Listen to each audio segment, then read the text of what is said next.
Alright guys, how's it going? So I've not really prepared anything for this video. In fact, I never knew I was making it until about 10 minutes ago.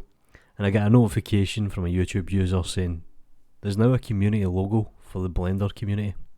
And I thought, yes, excellent. Now a couple of months back, I made a video, community proposal, could we have a community logo?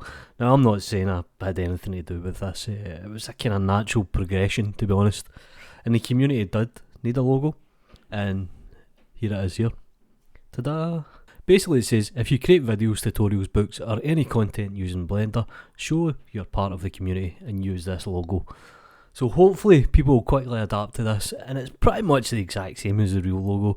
It's a little bit more fancier, but it's to distinguish this is a Blender product or this is a Blender community product.